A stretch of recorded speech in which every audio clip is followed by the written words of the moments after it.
Maybe my forehead looked like it was glowing. Little late night reading. Yeah. Exodus 15.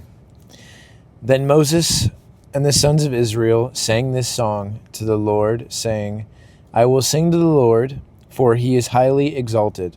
The horse and its rider he has hurled into the sea. The Lord is my strength and song, and he has become my salvation. This is my God, and I will praise him, my father's God, and I will exalt him. The Lord is a warrior, the Lord is his name. Pharaoh's chariots and his army he has thrown into the sea, and the choicest of his officers are drowned in the Red Sea. The water covers them. They went down into the depths like a stone. Your right hand, Lord, is majestic in power.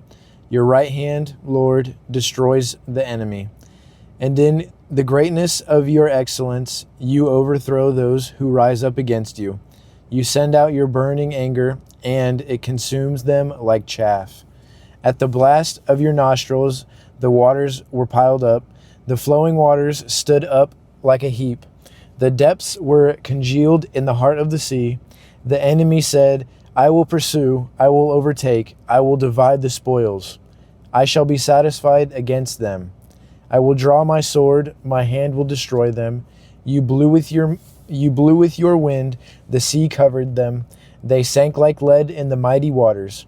Who was like you among the gods, Lord? Who was like you, majestic in holiness, awesome in praises, working wonders? You reached out with your right hand, the earth swallowed them. In your faithfulness, you have led the people whom you have redeemed. In your strength, you have guided them to your holy habitation. The peoples have heard, they tremble.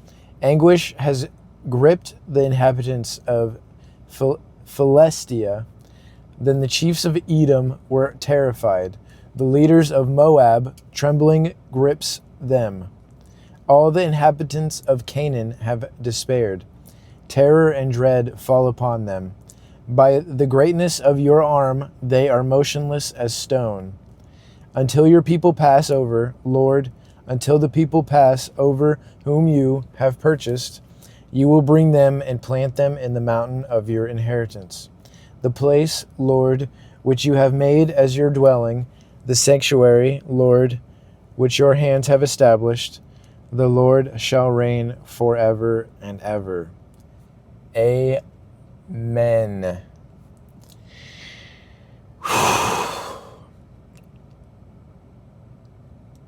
Bars. That's good stuff right there. For the horses of Pharaoh with his chariots and his horsemen went into the sea, and the Lord brought back the waters of the sea on them. But the sons of Israel walked on dry land through the midst of the sea. Miriam, the prophetess, Aaron's sister, took the tambourine in her hand, and all the women went out after her with tambourines and with dancing. And Miriam answered them, Sing to the Lord, for he is highly exalted. The horse and his rider he has hurled into the sea. Then Moses led Israel from the Red Sea, and they went out into the wilderness of Shur. And they went 3 days into the wilderness and found no water. When they came to Marah, they could not drink the waters of Marah, because they were bitter. For that reason it was named Marah. So the people grumbled at Moses, saying, What are we to drink? Then he cried out to the Lord, and the Lord showed him a tree, and he threw it into the waters, and the waters became sweet. There he made for them a statute and regulation, and there he tested them, and he said, If you will listen carefully to the voice of the Lord your God, and do what is right in his sight, and listen to his commandments, and keep all his statutes, I will put none of the diseases on you which I have put on the Egyptians.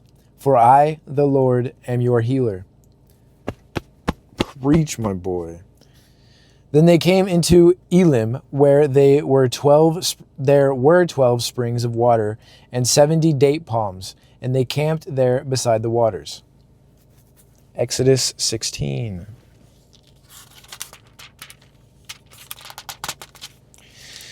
Then they set out from Elim, and all the congregation of the sons of Israel came to the wilderness of Sin, which is between Elim and Sinai, on the 15th day of the second month after their departure from the land of Egypt.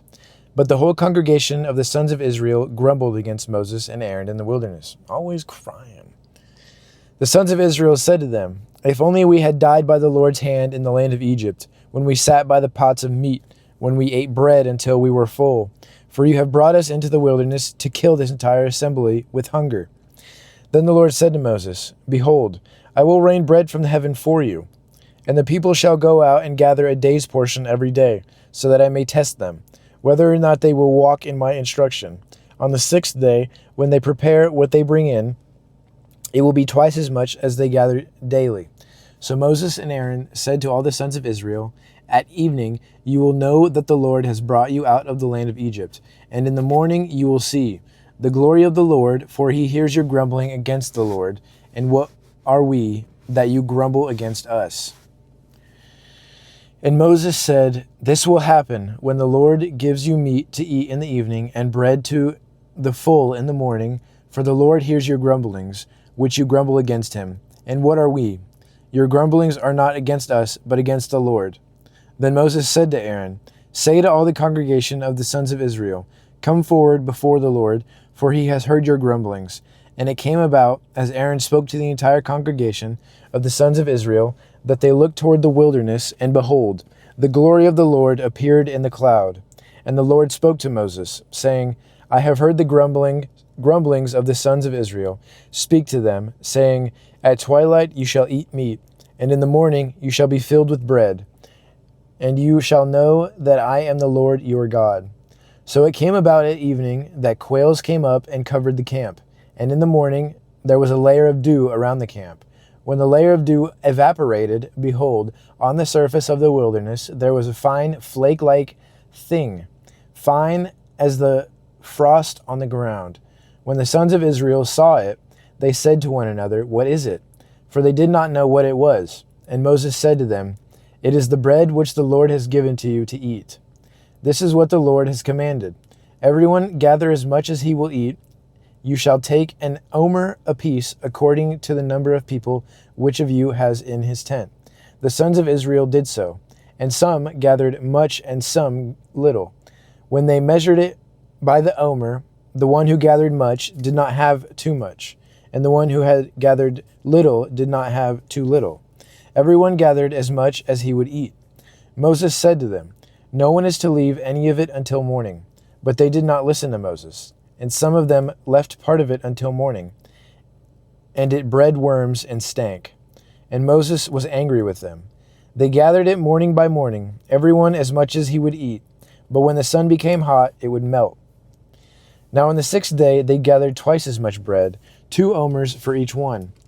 When all the leaders of the congregation came and told Moses, then he said to them, "This is what the Lord meant. Tomorrow is a Sabbath observance, a holy Sabbath to the Lord. Bake what you will bake, and boil what you will boil. And all that is left over put it aside to be kept until morning." So they put it aside until morning, as Moses had ordered. And it did not stink, nor was there a maggot in it. Then Moses said, "Eat it today, for today is a Sabbath to the Lord. Today you will not find it in the field. 6 days you shall gather it, but on the 7th day, the Sabbath, there will be none." Yet it came about on the 7th day that some of the people went out to gather, but they found none. Then the Lord said to Moses, "How long do you refuse to keep my commandments and my instructions? See, the Lord has given you the Sabbath. For that reason he gives you bread for 2 days. On the 6th day, remain, everyone in his place. No one is to leave his place on the 7th day." So the people rested on the 7th day. And the house of Israel named the bread manna, and it was like coriander seed, white, and its taste was like wafers with honey. Then Moses said, "This is what the Lord has commanded. A full omer of it is to be kept safe throughout your generations, so that they may see the bread that I fed you in the wilderness, when I brought you out of the land of Egypt." And Moses said to Aaron, "Take a jar and put a full omer of manna in it, and place it before the Lord to keep safe throughout your generations, as the Lord commanded Moses." So Aaron placed it before the testimony to be kept. And the sons of Israel ate the manna for 40 years until they came to an inhabited land. They ate the manna until they came to the border of the land of Canaan. Now an omer is a tenth of an ephah. I'm not even sure how much an ephah is, to be honest with you. 17th short, I'll read it real fast. Exodus chapter 17. When all the congregation of the sons of Israel journeyed by stages from the wilderness of Sin, according to the command of the Lord, and camped at Rephidim, and there was no water for the people to drink. So the people quarreled with Moses and said, "Give us water so that we may drink." And Moses said to them, "Why do you quarrel with me? Why do you test the Lord?" But the people were thirsty for water there. And they grumbled against Moses and said, "Why is it that you have brought us up from Egypt to kill us and our children and our livestock with thirst?" Poor Moses. I really feel bad for Moses. He doesn't make it into the promised land because of these people. It was his own anger, but dang it, you can't blame the guy. So Moses cried out to the Lord, saying, "What am I to do with this people? A little more, and they will stone me." Then the Lord said to Moses, "Pass before the people, and take with you some of the elders of Israel, and take in your hand your staff, with which you struck the Nile, and go. Behold, I will stand before you there on the rock at Horeb, and you shall strike the rock, and water will come out of it, so that the people may drink." And Moses did so in the sight of the elders of Israel. Then he named the place Massah and Meribah because of the quarrel of the sons of Israel, and because they tested the Lord, saying, "Is the Lord among us or not?" Then Amalek came and fought against Israel at Rephidim. So Moses said to Joshua, "Choose men for us to go out, fight against Amalek. Tomorrow I will station myself on the top of the hill with the staff of God in my hand." Joshua did just as Moses told him, and fought against Amalek, and Moses, Aaron, and Hur went up to the top of the hill. So it came about, when Moses held his hand up, that Israel prevailed. But when he let his hand down, Amalek prevailed. And Moses' hands were heavy, so they took a stone and put it under him, and he sat on it. And Aaron and Hur supported his hands, one on one side and one on the other side. So his hands were steady until the sun set. And Joshua defeated Amalek and his people with the edge of the sword. Then the Lord said to Moses, "Write this in a book as a memorial and recite it to Joshua, that I will utterly wipe out the memory of Amalek from under heaven." And Moses built an altar and named it, "The Lord is my banner." And he said, "Because the Lord has sworn, the Lord will have war against Amalek for generation to generation." My phone's going to die. I'm glad that didn't stop the recording. But more tomorrow. It seems that I can only get through 2 chapters, so that's why I really wanted to get through 3 this time. 15, 17, 18. Peace be upon you. The Lord is in you.